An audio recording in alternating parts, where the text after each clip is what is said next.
Hey everybody, I'm Tom Vasel. Zee Garcia, hello. I'm Sam Healy. Hello, everyone. What are you leaning?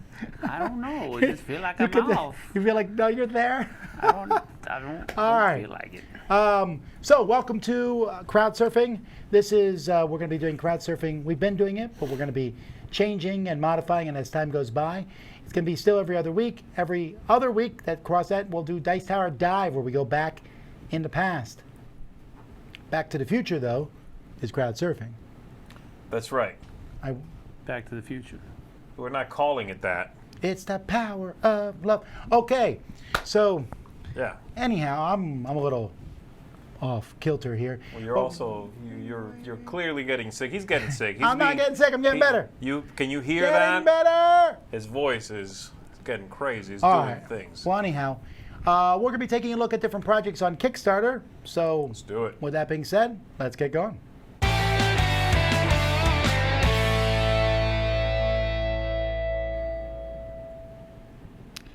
Alrighty, we have a lot of different projects here, so we're just going to get started looking at them. So the first one here is Rune. Rooney. Is it Rooney? No, it's Rune. I It's also bel- 9 pounds. I believed him. Definitely Rune. Okay. How would you- This looks like a tile laying, but the tiles are cards game. Yep. And You know what it reminds me of? so that, like, that's where it started, right? And then you look at the rest and you go, oh no, that's it. That's it. Yeah, that's exactly it. Looks like Tower of Babel.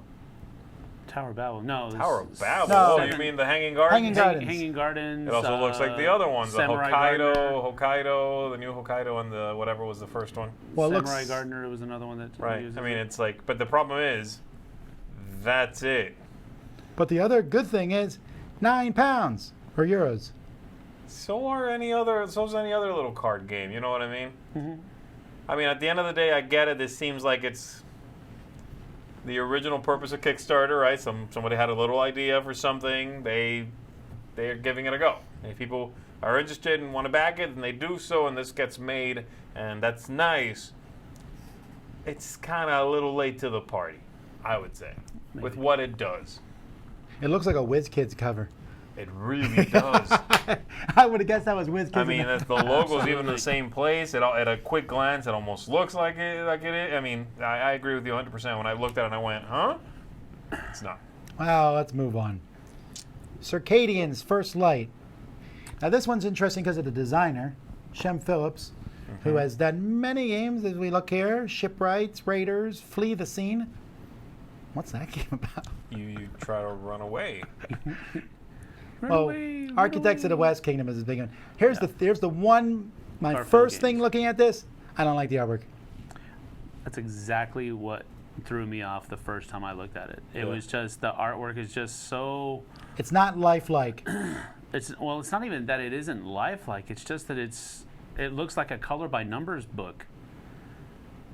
Yeah. Where you have, you know what I'm talking about? It just doesn't look like it was, I don't know, sent through the normal processes and cleaned up and, Right, and it looks given like definition. Got a strange look. Yeah. Yeah. The I pieces think look for cool, me, though. the problem with the artwork, I actually don't dislike the artwork necessarily, but I saw the cover, I saw the couple pieces of artwork near the top, and then when I scroll through the rest of the game, that artwork doesn't really match how much it seems to be going on in that game.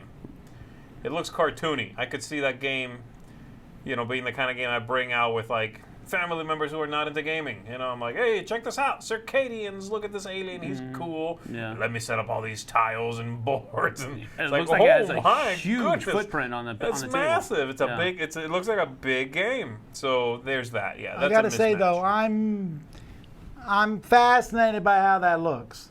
Really? That looks disorganized and clunky. What from Hugh? That's the last thing I expected you to say. No, that looks. I mean, it just looks sprawling. Okay, but he has got to have won your. No. I'm going to give it a Interest, at try. Don't get least. me wrong. I'm going to give it a whirl, but I'm not loving it right now. I think that looks interesting. It does look like there's a lot going on, but you know what? It looks pretty good. All right, Luxor expansion, The Mummy's Curse. This is a Kickstarter. Queen never needs to Kickstarter games. This is probably already published. Right. Probably right, already in maybe, their yeah. warehouse. and you can get Luxor expansion. So there's a mummy now that's in this. No, there's modular expansions. There's like there's 5 4. different modules. okay, well, the main yeah. one, I guess, is the mummy because... Yeah. Well, that's Well, the name, yeah. has Queen ever done an expansion that wasn't modular? That's a good question. I don't think know. so. They're almost always small modules added onto the game. Which I don't hate, per se, but it's just more stuff. The mummy sounds interesting. I wasn't a huge fan of Luxor. I thought it was okay. You liked it more than me. Yeah, I liked it. My family I'm a liked little it too. concerned about this because it seems like the kind of game where adding a bunch of modules and expansions kind of works against what the original game did. Well, sure, look at that picture. There's a basic game plus expansion plus 5 queenies, and it's Right, like... that's like... Wah! You're talking about messy. Look at that. Look at that image. Come on, that's not nearly as messy as the other one was. Oh my goodness, there's way more little piles of things than Nope. Nope. Nope. that. I think that's messier. And that's a No, it's family weight not, game. because those are all modules. You're not going to be using all of them at the same time. That's true. I agree with that. But they're selling them to you to use at one point or another Sure. for a light. Wasn't it kind of like a roll and move? I mean, there were cards, I think, but it's been a while. Yeah, it's card play. It's not roll and move. It's like Sorry, kind of. Wasn't this like Sorry Plus? Like Sorry, more Sorry? Not really. And then they add this much I extra mean, content. you're moving around. You're trying to score points and collect different artifacts. I fell asleep. Yeah, I know. So, but I mean, You it's, bugged the computer, too. You did. You're doing more than just rolling and moving, but I guess it's on that level, that weight, I guess you could say. Again, the expansion looks good. I just think it's a lot of content for only like play- the wrong game. You only play one at a time, though. Yeah, maybe. New Salem 2nd Edition. I believe you're the only person of us who's played Salem. And I liked it, but I thought it definitely needed more. What is with that guy's nose? He's He will murder you with his nose. well, that could very well be. He will probably Looks point like he it at was- you and accuse you. He was sniffing a butcher knife, and it just kind of got stuck in there. Like a cartoon. Yeah, That's horrible. it is. but Quite apropos. painful, too. Yeah, I played the original one. I reviewed the original one. I liked it all right. This was a good social deduction kind of game with some more going on, but there was very little. Like the replayability was very low. There were some special action cards. There were like 4. There were really few. In fact, I remember you had in one of our Kickstarters there was a promo that I think you were illustrated on, and it added a considerable amount to the game, and it was a card, I think. Right. So they went back to the drawing board. They added more content. There's more actions. There's just a lot more going on. Better artwork, it looks like. I am excited for the second go at this game. Because I enjoyed the first one, but this is exactly what it needed. I guess More. I'm not nearly as interested as you are. Well, you haven't played it, but... Somebody said selling point, cheaper shipping. Okay. Well, I'm just that's trying to figure out, good. is that Brian Drake doing that? He's changing the card there. Look, it's one card, now it's another. Now it's another. Also, the hand is Now it's a- different. Shut up, somehow. there's no video editing there at all. It's fine. La Stanza. This is from Quinted Games. Now looking at this, I almost fell asleep. I wish I could argue with you, but yeah, they just announced this one recently. I'm struggling to understand even what the game is about. I know it's about artwork and stuff. Yeah, you're trying to collect different artwork from somebody else's palace. That looks better. That box cover ain't selling the game, though. No. It is to the right people, though. Yeah, maybe. It's not selling it to us. True. Really, I mean, there's actually very little on this Kickstarter page. The cool. They show you the box. They show you the bids. They're like, hey, you can get this fancy deluxe one. Back it. Well, you can read the rules here. But it doesn't, I mean, yeah, sure, you can. The point is, it's a really crunchy, heavy Euro. The people who like those probably will like this. Ooh, the person who visited the most countries starts the game. That's one of you two, I guess. It's probably me because I grew up. Definitely No, not it's me, because I'm not playing. All right. War of the Worlds, the new Wave game. This looks cool. This is from Gray like the Fox. I tend to like almost all their games. It looks cool. I just don't understand the logic behind the theme. Oh, one player, it's a 2-player game. One player is the aliens, the other player is the humans. No, how in the world do they expect World War I technology to be standing up against alien tech? With That the makes aid of absolutely bacteria. No, What are you talking about? You didn't read the background. This is the new wave. This is after the bacteria has already happened. Oh, They've no. They've been able to fix that problem, so to speak. So you have a problem with this from a logic point of view. From a thematic point of view, yeah. That they Mortars. attacked during the First World War? Mortars. Sure. I don't know. That's crazy, man. No, I like that. I mean, I also like cowboys and vampires mixed together, but I'll tell you what, though. that looks cool. I saw the pieces of this game. There's way less pieces than you think. No, I agree with that. I mean, It it is looks not a interesting. ton of I'm not stuff. trying to down it. It's just I don't understand It looks cool to me. I don't understand the premise. So you got aliens, right? They're Martians. Yes. And they came one time back in the day. H.G. Right. Wells was like, ooh, and then he wrote about it, okay? Yes. They backed off because we sneezed on them. Right. They went back home. Fixed that They were problem. like, respirators, stat. They came back. It took a while, though. It's Mars. And when they came back, World War I's happening. and they're New attack- bacteria. We're like, and now they're attacking us again. I'm not saying the good guys, i.e. the humans, are going to win. I'm just saying that's the scenario. That's what's happening. Yeah. It's a doomsday scenario. Okay, so moving on to I'll Animals play the aliens every Kingdoms. time. It's an award-winning game. I really, Well, I by won the the way, Edison Award, I think, right? yeah, I don't know. That just bugs me. An award-winning game. I don't really care about that. I want to know if the game's good. Well, awards normally are given to good games. I said normally. It looks It's okay. It's an Aramini game, right? From Steve or Steven, I forget his first name, Aramini. He does these little card games, you know? I do like that And it artwork looks a lot. good. The artwork's good. The actions seem clean, but this is a family weight rummy game. Right.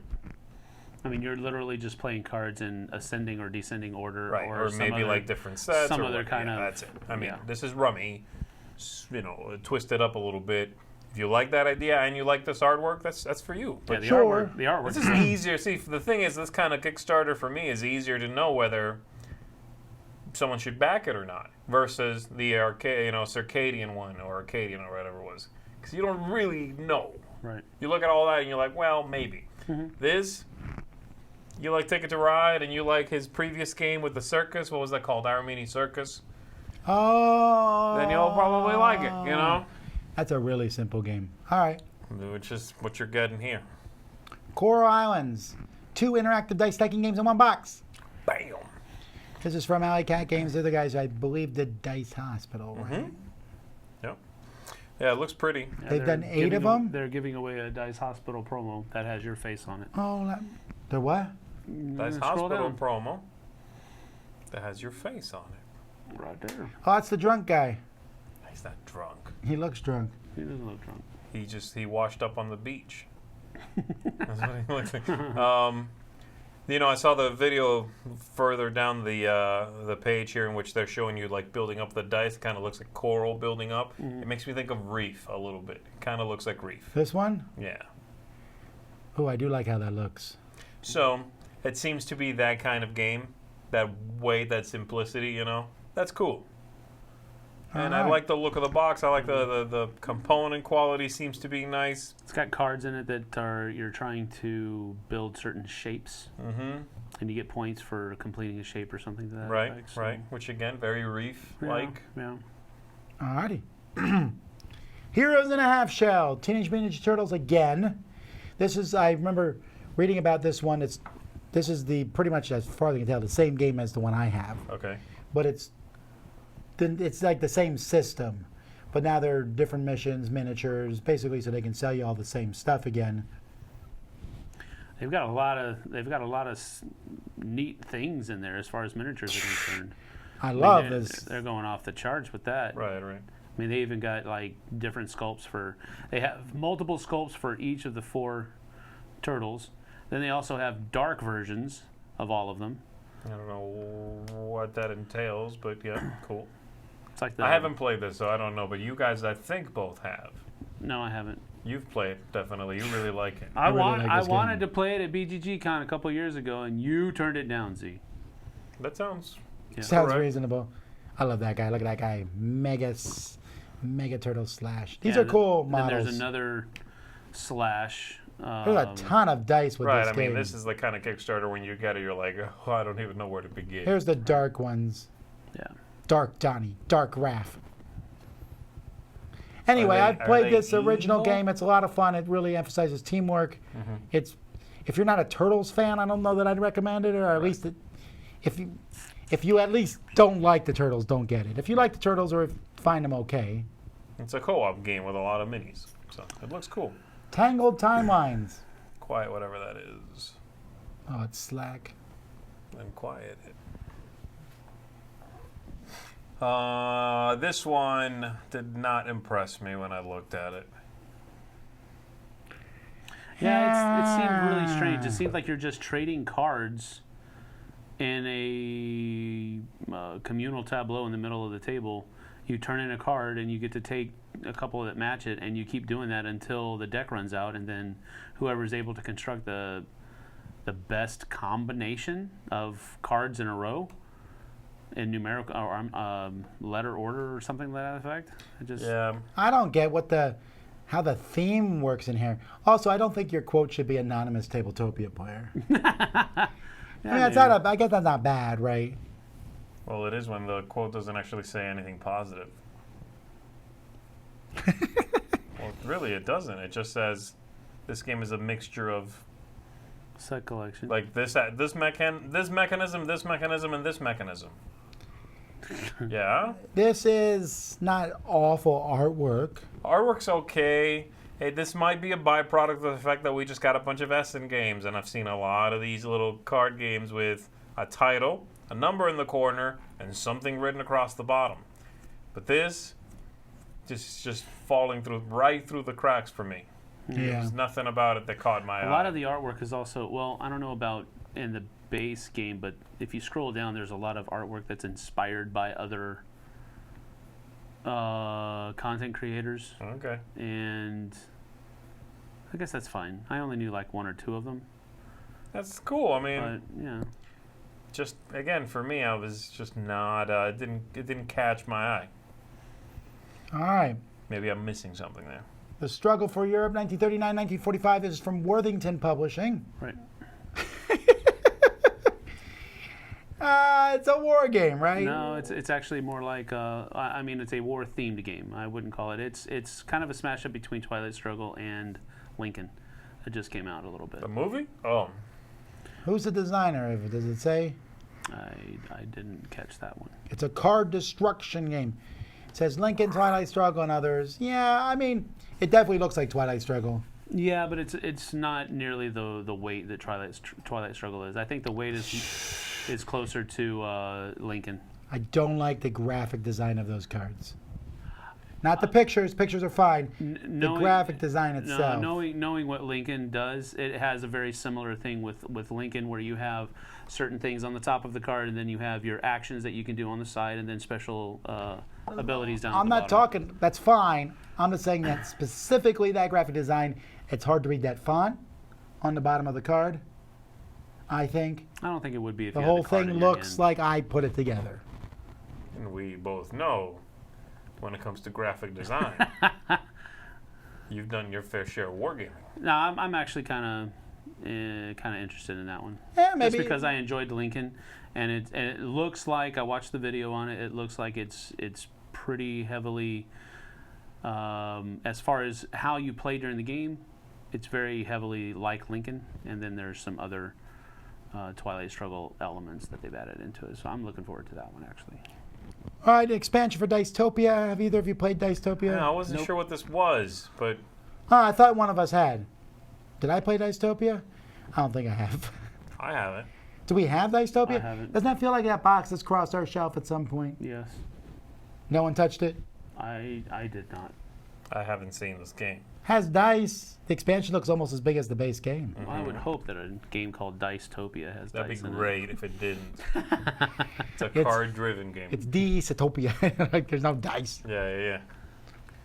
All right, well then we can't really speak to this one except the expansion if you like Dicetopia.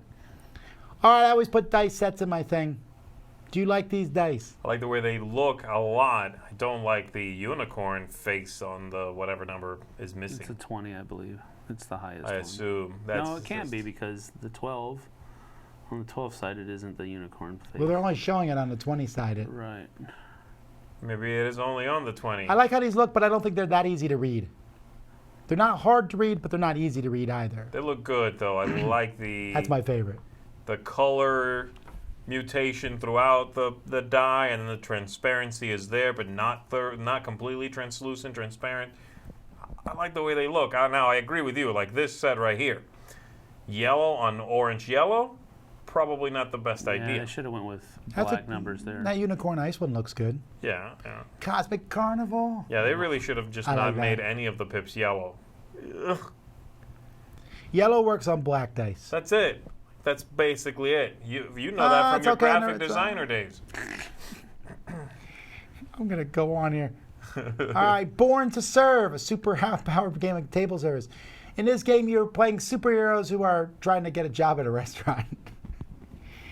The theme sounds better than maybe the game. Yeah, That dude unfortunately. is I think. definitely washed up. Look at that guy on the right. This looks like a Steve Jackson game from back in the day. Mm-hmm. They would make games just like this. Correct. In fact, they might have.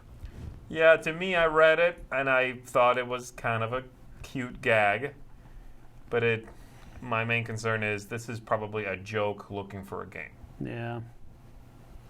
and, Yeah, and I I'm not- betcha it's overcomplicated for what it should be, because that's the kind of thing that happens when someone has a funny idea for a game and then digs in and starts over developing. Power likes it.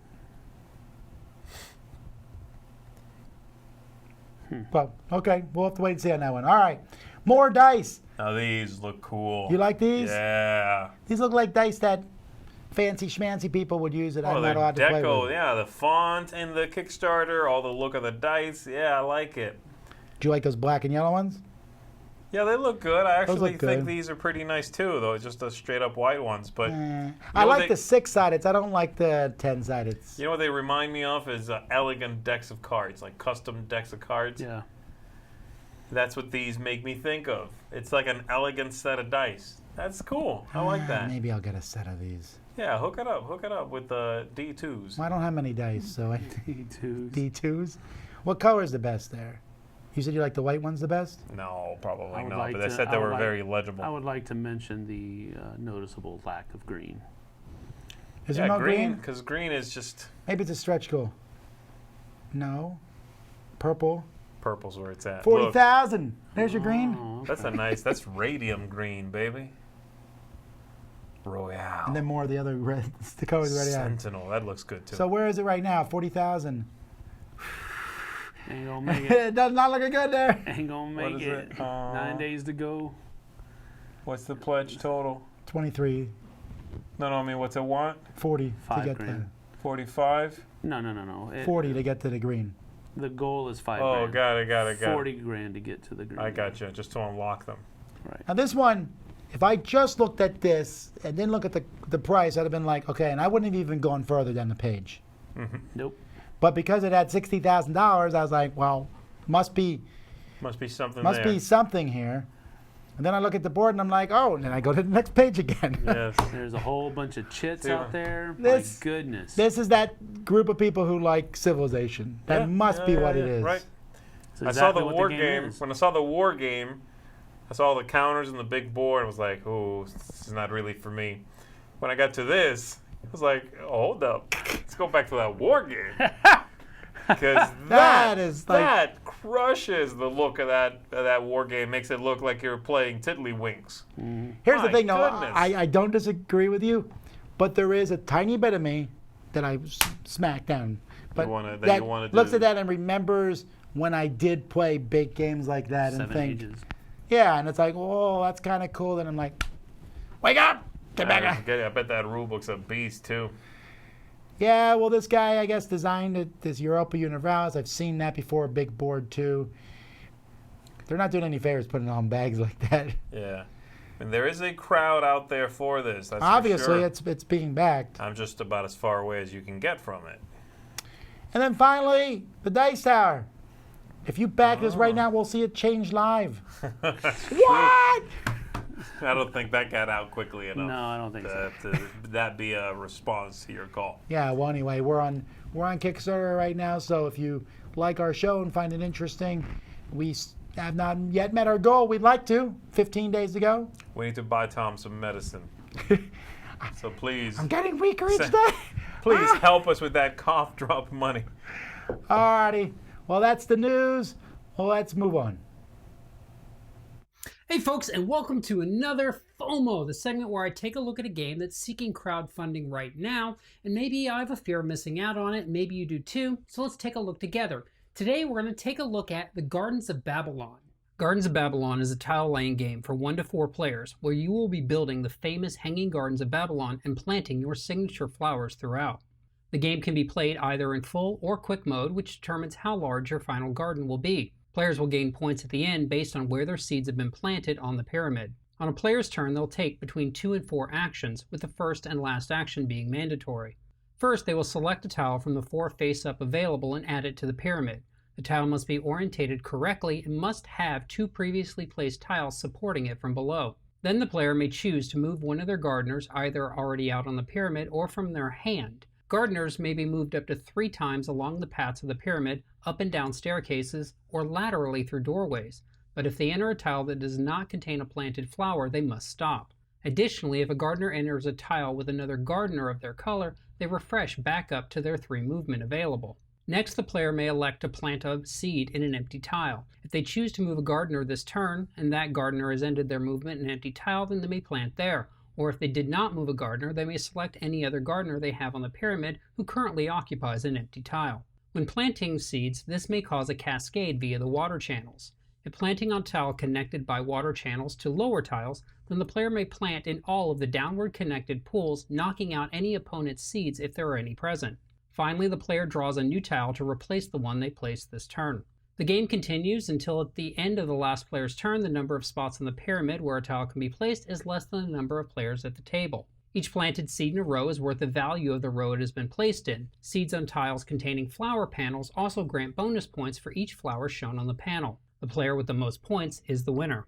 Alright, so that is a brief overview of Gardens of Babylon. Now that was a prototype copy they were kind enough to send my way.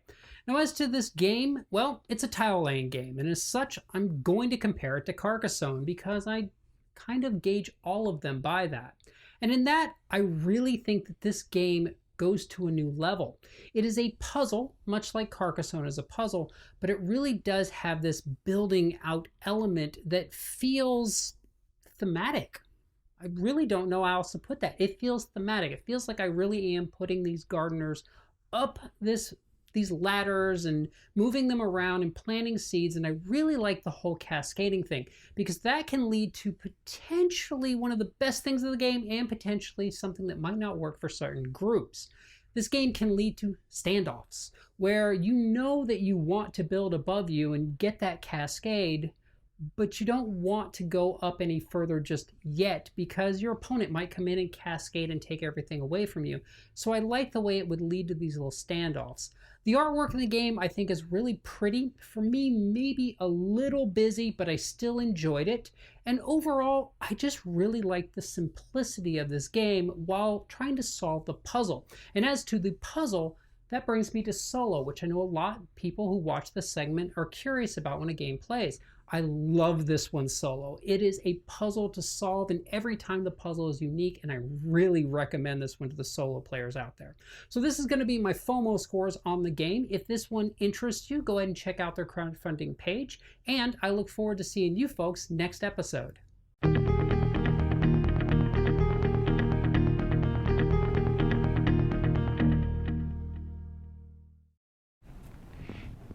Hey, we wanted to take a moment to talk about Merchants and Mousairis. We just played this. You can see a playthrough of it that posted yesterday, actually. We played it last week together. Right. And this is a game that's from John Cloudis. It's being kickstarted by Colossal Games. It's going to be happening any day now this week. And it was, I didn't know what to expect when I went in to play it. A bunch of, basically, it's a set collection game. but you also are using the cards to do actions. You have to decide whether to use the action on the card or to collect the goods. Right. I've played, several of John Cloudis's of his games, and I know usually they're small card games. They're usually fairly clever, and he loves his multi-use cards. Right. He's done that in almost every single one of his designs.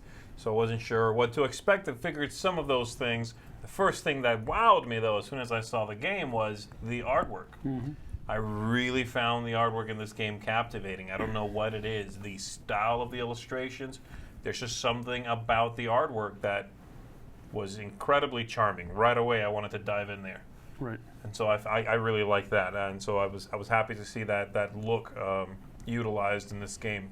But then, that multi-use idea of collecting sets of cards, cashing them in for points, but maybe not. Maybe using the card to take an action. And then on top of that, the way you draw them and use them isn't even compulsory. You have to take an action to do that, where you appeal to one of these characters. Those change from game to game. Mm-hmm. That's pretty cool. I like that a lot, too. Yeah. Yeah, I was very impressed by this. Had a real tension to it. Because you had to smack the other players. You're constantly thinking, what do my other opponents want that I can utilize now so that they can't utilize it? Sure, and that's both the market, what's available in the market, and those characters. Right. You block that character by taking its action. The players after you can't do that. Mm-hmm. And there's also an end game trigger / goal, which could change from game to game, right, and denotes how the game wraps up, and if there's any end game scoring, how that goes. first to 20 points, first to 6 completed orders. Those, that sort of thing. So that was cool as well. We played with just one of those setups when we played, and again, you can watch us do that. But I really enjoyed my time with this. I'm of course a fan of this kind of thing. Anyway, this was a good marriage of streamlined concepts, good looks, and clever play. I was really happy. Yeah, we all like this one. Definitely check it out. That's Merchants of Mousairis from Colossal Games and John Cloudis.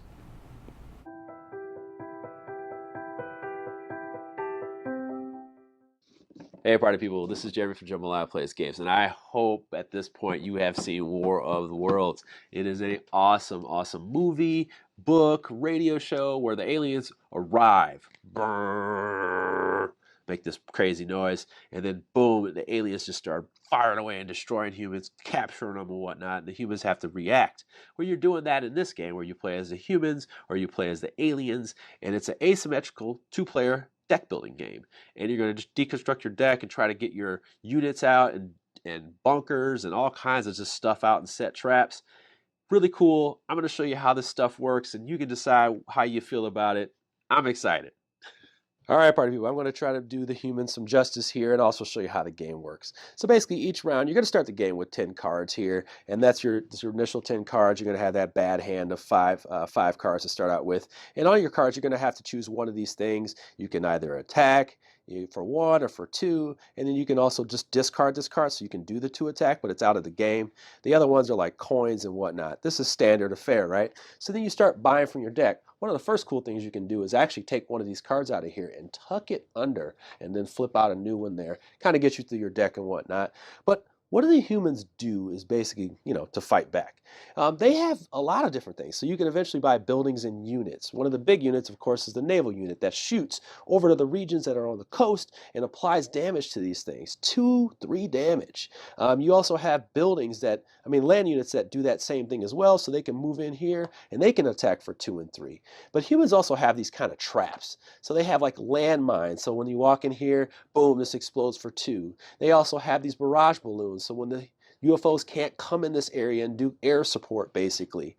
They have forts and artillery guns that shoot in their areas and in different areas. So the humans have a lot of things going on. That's not even all the stuff I have in there, but let's look at the aliens, because I know that's why you want to take a look at War of the Worlds. Get ready for that world-famous sound that nobody can ever forget.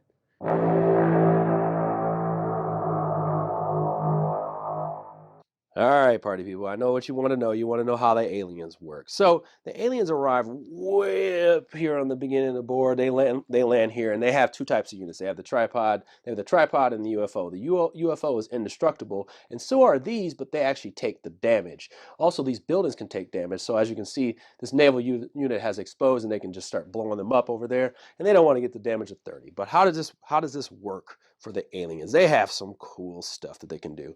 So they actually have statuses where they can make it, they have the nerve agents and frightening sound. And that makes it so sometimes humans can't come or go into certain areas. They're not allowed to move until the next turn. They also have infrared sound. So let's say this army unit is protecting them. It forces them to move away, and that makes it easier for the tripods to attack, especially when this is buffed. It just wipes out this whole block here. Boom.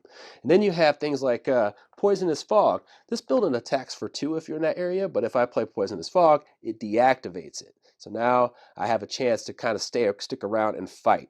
There's a lot of little effects that I have here, but that's pretty much a quick overview of what the aliens can do. As you can tell, they're pretty ridiculously strong as well. All right, party people, if you couldn't tell, I'm really excited about this game. It represents the movie very well. You got the aliens who are somewhat indestructible. They just keep moving forward. They don't ever move off the map. So you always feel that pressure of them moving across the board. And the humans feel like they got to run, but they don't necessarily have to. They start building up their forces and their naval units, and they start pounding the buildings and the aliens. So there's a lot going on there, and how you manage your hand and how you destroy your hand and get these things is really important. And that's just why I like this game overall. It is light to learn, but it's hard and different every time. I don't see this game getting really stale. I hope they add a couple things to it, maybe a 3-player. I don't know if that's going to happen, but I'll just leave it right there. I have a full Kickstarter preview on my YouTube page, Jamaliah Plays Games, and I'll just leave it at that. Thank you so much for your time, party people. If you have questions, you can leave them down below, and I hope to see you guys again very soon. Take care. Hey, board gamers, BJ from Board Game Gumbo here, back with another episode of Crowd Surfing Lanyap. That's right, I'm bringing you projects that won't break your budget, but throw in a little something extra. Here's what I'm checking out this week. I love it when a designer finds a unique theme, and Galactic Raptor Games wants to publish a game with one I haven't seen before. If you haven't heard of Galactic Raptor Games, don't worry. It's the teams from Letterman Games and Weird Giraffe Games, so they have plenty of Kickstarter experience. This time, Carla and company are tackling an animal-themed game that looks really cool. Animal Kingdoms, the 2018 Cardboard Edison winner, is designed by Stephen Aramani with gorgeous art by Katie Grierson. It's primarily a card game, and boy, those card backs are just going to hook you in. It plays from 1 to 5 players in about a half an hour. Let's take a quick look at the gameplay. Over the course of 3 ages, players will play cards representing their noble beasts, the ones that are aligned with your house, all in an effort to gain the most influence over the 5 animal kingdoms. Now look, when you hear influence, you're probably thinking area control, and yes, that's the main mechanic, but the fundamental part of the game is playing the cards. You'll pick a card in your hand, play it to one of the kingdoms, and the victory points for the kingdoms are going to change every game. Sometimes the smallest kingdom might be worth the most points. Now, when you play those cards, you got to match the randomized decree cards if you want to play your card to the kingdom. And it looks like Steven has plenty of different types of cards, so every game is going to be different. When you match it up, you get to put an influence marker in that kingdom. And if you place the last cube in the kingdom, that's called the capital city, there's a cool bonus. Those cubes can move to permanent spots in the kingdom called the council. Remember I told you 3 ages, so having those spots in the council at the end of each age, at the start of each age, is going to make a difference. At the end of each age, it's time to resolve the influence in the kingdom, and usually this is easy. Hey, who's got the most influence cubes? They get the next available victory point token. But what if there's a tie? Then it's time to battle with the cards that are left in your hand. And here's the lanyap. The game only costs $29 for the full pledge. You get 1 copy of the game and free shipping to the US. But for a little more, you not only get the game, but you also get custom card sleeves and tons of wooden animal meeples. So that's Animal Kingdoms from Galactic Raptor Games. It's out on Kickstarter right now. I haven't played it yet, but the card art looks gorgeous, and I really like the cool combination of the gameplay between the area control and the card play. What do you think? Let us know in the comments below, and until next time, laissez le bon temps rouler.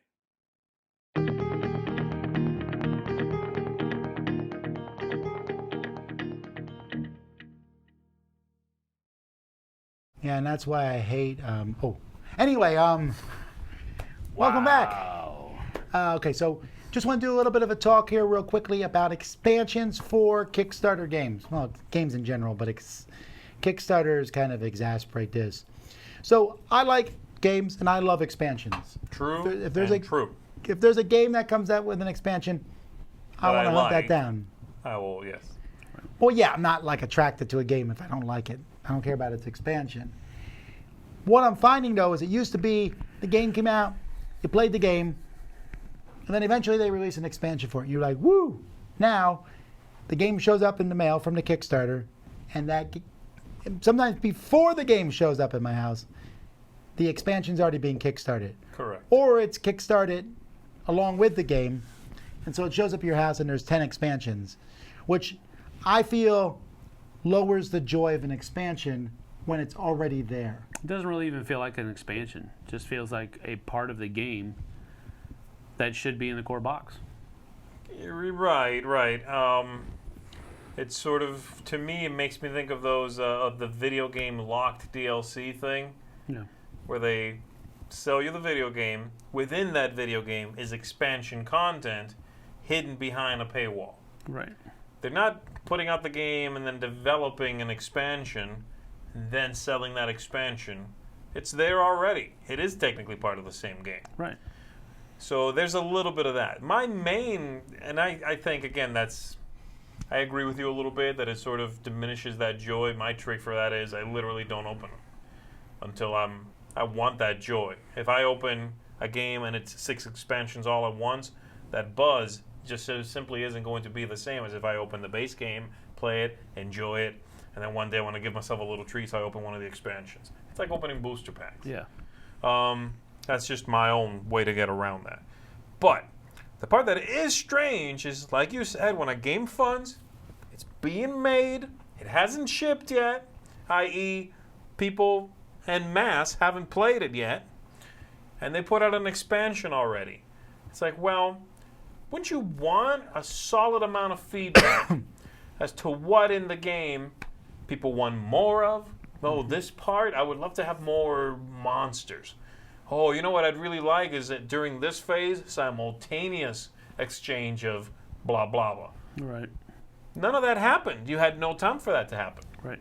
because no one's played it besides your own, play testing group. So I feel like doing that robs them of solid feedback. But I feel like companies have to do this to keep games relevant. That's true. That's It's like, true. oh, people stop talking about this game. Here's the expansion. And the expansion Kickstarters almost always do better than the base game. Yeah, but if a game loses steam on its own, does it deserve an expansion? Wow, that's because there's 6 kabillion games out there. People are like, all right, I played this game, next. Right. Again, I love expansions, but I feel like we're in a different era with expansions at this point. So again, where, like Sam said, they don't feel like expansions. They're part of the game. I'll get a box and there's like all this stuff, and I feel like okay, this is the base game. I hope this is the best version, because I don't know which of the 20 expansions to stick in it. Right. That's Like, exactly how it feels, especially, when we get a game and we get expansions in it, and especially ones that are included in the box. You have to figure out what those things are and extract them so that you can do the review on the base game. Right.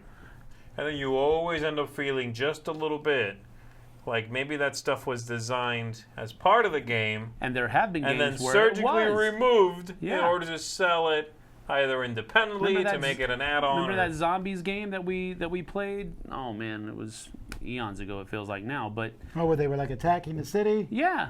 And there's there a were- very critical rule change. that was part of the expansion. Oh my goodness! When I heard about it, I was mind boggled that they took that out of the base game. Huh. And it was the Kickstarter project it was what we're talking about. Right. Now again, I don't. If a game's popular, I'm not faulting the company for doing an expansion. I like the Well, expansions. absolutely. You got to do them. It's an interesting. It's almost like stretch goals. I might say I think stretch goals are kind of dumb, but if you look on our Kickstarter, you're going to see stretch goals because that's how Kickstarter works. Yes. If I was making a game, you bet your bippy, I would have Ooh. an expansion plan for it. Of course. Because that's just what you have to do. But I Bippy. wonder how many expansions at this point are fully fleshed out play tested. Right. And there's also that, again, I know I reference video games and movies a lot because I have an easier way of expressing myself doing that. Bless you. But for me, it's the same idea of, bless you, stop interrupting me, though. Good. It's the same idea as, a movie being developed already with sequels in mind. So there's all these things throughout the movie that do not need to be there. Cliffhanger ending. Well, this character who's only pops his head in there for one scene, and that scene could have been cut. Because they're hoping it'll do well, and they're hoping to do a sequel. And so I feel that way a little bit about these games. It's like, how about if we don't add this really cool idea about a monster that copies other monsters and save it for the Doppelganger expansion? It's like, well, it's developed. It fits in well. It's a cool idea. But yeah, you're right. Let's pull it, and save it. So I'm concerned about that sort of thing. But certainly, you've got to do it. And the games, it's true that the cycle of relevance gets shorter and shorter the more games come out. That's a given. I guess, was it Peter Jackson that was kind of the first one to record multiple movies or film multiple movies at the same time? From what I understand, he's the first one who did it for a massive budget. Right. Like, to take a really, really big risk. I mean, the whole Lord of the Rings trilogy, they were all pretty much filmed at the exact same time. Did Back to the Future do 2 and 3 together? I don't remember, but I don't Derek remember is either, over but there that's- saying yes. So I believe so, yes. But, yeah, the Lord of the Rings movies did do that for, again, a really massive budget, but it was a really massive gamble for that company. Thankfully, they made the money for all three in the first one. right, And the second two were just profit. right. But still, Seems like board games are taking that yeah, it's philosophy. true, like for everything. Yeah. Well, some people here said, Robert says, Geisler says, I finally convinced myself to not buy expansions until I personally feel that without an expansion, I won't bring the game to the table anymore. I don't think I would do that. That's very extreme. Yeah, it seems like a real kind of scorched earth policy almost. Right. Yeah, if I like a game, I want to both reward the company and myself by getting the expansion. This one I agree with. Nicholas says no expansions needed for filler games. The core game must suffice. I agree. If it's a small game, if you make an expansion for it, I might look at it. But seriously, that base game needs to be good. I don't want to have multiple expansions for a small card game. At the same time, if I open a game, I just assume there's stuff for it. We just played that small little 2-player card game, me and Z, yesterday, that Bushido. It's a cool little game, but I had to remove the expansion. And then a mini expansion. They were already in the game, Yeah. and I'm pretty sure there's another expansion floating around here for it. But fortunately, the base game was quite good. And then after we played it, we're like, oh, we see how this expansion stuff will fit in. That's neat. But the next time I played, I'm playing it without the expansions. Again. Right. I mean, part of it is, it sounds sort of strange to be complaining about more content to things we're likely to enjoy. Yeah. The problem is you couple that with Kickstarter, which feeds this idea of we're selling you the game that you haven't played.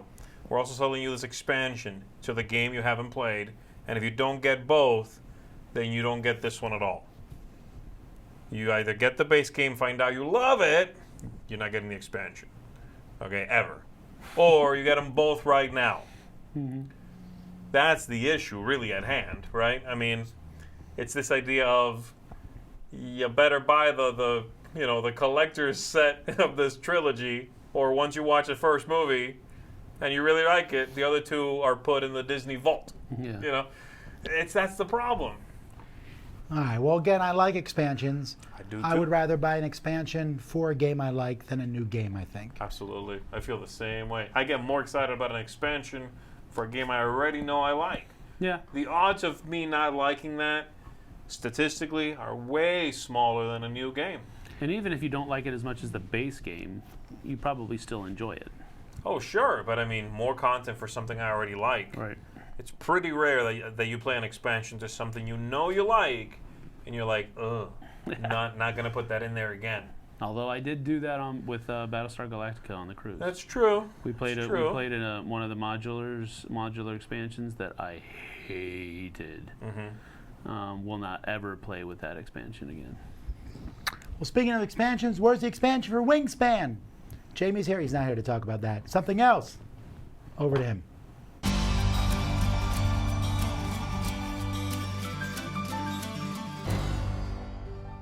Hi, this is Jamie with Stillmeyer Games. I am headed to a wedding in a few minutes, but I wanted to first talk about relationship-driven marketing for you.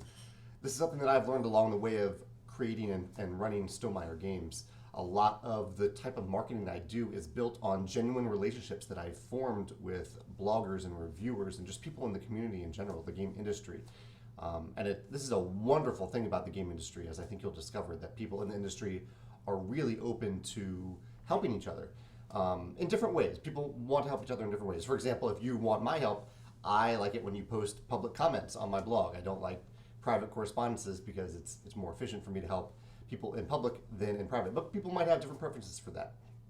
So a few of the tips that I'd recommend you keep in mind if you think about relationship-driven marketing is first to stop thinking about promoting your project and to think about how you can add value to others. This is a mindset change that can influence a lot more than just relationship-driven marketing. But the idea is like when you contact someone, a blogger or viewer, to talk about your project, rather than pushing your product onto them, rather find ways to add value to them. Give them your time. Say, I have a game that I'd love for you to review. I'm happy to send you a prototype and then a finished copy of the game if it's published. Or I'm happy to provide an interview or a guest blog or things like that. And don't just do that in mass email form. Pick the people who you genuinely are interested in getting to know better. Those audiences that you generally want to be a part of, and use that type of content to supplement the content that they already have. Two, I highly recommend talking about stuff you love. I think this is a wonderful thing in the game industry where you can talk about other games and form a lot of awesome relationships based off of that. Talk about the games you love. Talk about the mechanisms you love, the art you love, the theme you love, the designers you love, rather than just focusing on the thing that you were creating. And people will be drawn to that. One other big part of this is to figure out who your target audience is, whether it's for a game in general, the gaming audience in general, or which types of gamers are your target audience. And target them specifically. And what I mean by target is join the communities that those people are part of. So if you are a designer who is specifically interested in card games, find the card game group on Facebook. Engage in conversations about card games on Board Game Geek. Become a part of those communities, and you'll start to form some great connections with the people there. Last and most importantly, don't forget about your existing backers. If you're thinking about this concept of relationship-driven marketing during a live Kickstarter project, it might be your instinct to reach outside of your project to try to draw in more backers, but your most valuable resource are your current backers yourself. So don't forget about the relationships you're forming with those current backers, because they're already there. They've already opted in, and they just want to enhance those relationships, and they want the project to do well too, as long as you don't forget about them. Those are my thoughts. If you have any other questions or thoughts about relationship-driven marketing, feel free to head over to my blog and comment there, and I'm happy to talk to you on that community. Thanks. Alrighty, folks, thanks for watching another Crowd Surfing. Next week, a week from today, we'll be starting our new show, Dice Tower Dive, where we'll take a look at something from the past. Ooh. I don't know why it's scary, actually. I don't know, but we're going to dive into something and talk about it a little more in depth is the idea. It's like that. And we'll also want to hear from you. So you come on by, give us your comments, and we'll read some of those on the show. Thanks to our contributors. Thank you to our support team, Derek and Roy, for putting this all together. Yeah. Thanks to Sam and Zee for joining. Go back some of these Kickstarters, but if you're not sure which one to back, pick the Dice Tower. Until next time, I'm Tom Vasel. I'm Zee Garcia. Thanks, everybody. Sam Healy. See you on the flip side, folks.